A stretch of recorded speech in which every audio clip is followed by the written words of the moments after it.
autour de la parole de Dieu et je vous emporte dans mon cœur. Nous continuerons à prier pour vous, les assemblées représentées ici et les pasteurs responsables.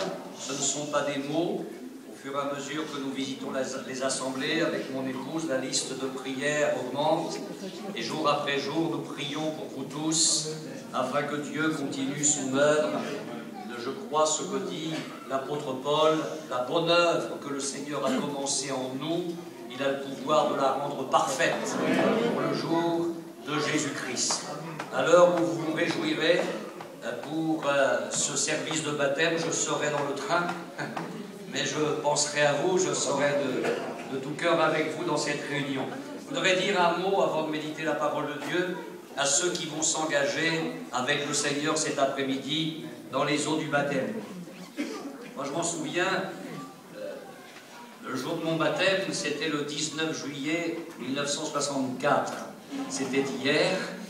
Je me suis engagé avec le Seigneur à 16 ans, entré dans le service de Dieu à 18 ans, et je ne me suis jamais arrêté. Je dis avec le Seigneur, c'est la meilleure des vies. Cela dit, j'aimerais leur dire que la conversion et le baptême, ce n'est pas une ligne d'arrivée. C'est une ligne de départ. Tout commence. Il ne s'agit pas de s'installer tranquillement dans le fauteuil du salut en disant maintenant je suis sauvé. C'est une ligne de départ et il faut que nous découvrions avec l'aide de Dieu les œuvres bonnes que le Seigneur a préparées d'avance pour nous. Il nous a sauvés pour que nous le servions, les uns d'une manière, les autres d'une autre, mais il est indispensable de chercher Dieu afin d'entrer dans les œuvres bonnes qu'il a préparées d'avance pour nous. Alors la pensée que j'aimerais laisser sur leur cœur, c'est qu'il est possible de tenir dans la vie chrétienne.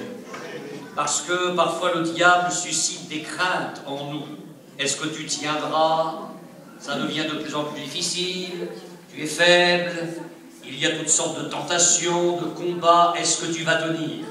La parole de Dieu dit que Dieu a le pouvoir de nous affermir jusqu'à la fin. Alors il y a un remède infaillible pour tenir. C'est que votre vie chrétienne, ça va être un petit peu comme mon train cet après-midi. Il roule sur 2 rails parallèles. Et il faut que votre vie chrétienne soit comme un train qui roule sur 2 rails. Le premier rail, c'est la piété personnelle avec Dieu, qui passe chaque jour, par la lecture de la parole de Dieu et par la prière. C'est indispensable. Le deuxième rail, c'est la vie de l'Église. C'est une vie communautaire. Je ne viens pas à l'Église quand j'en ai envie. Je ne viens pas à l'Église quand je n'ai plus rien d'autre à faire. L'Église, c'est une priorité. Si vous avez le premier rail de la communion personnelle avec Dieu et le deuxième rail de la vie communautaire avec le Seigneur et l'Église, vous tiendrez. Après 45 ans de ministère pastoral, quand nous démontons le processus des chutes, quelles que soient les chutes, nous remarquons qu'à la base, il y a une faille par rapport à l'un ou à l'autre de ces 2 rails.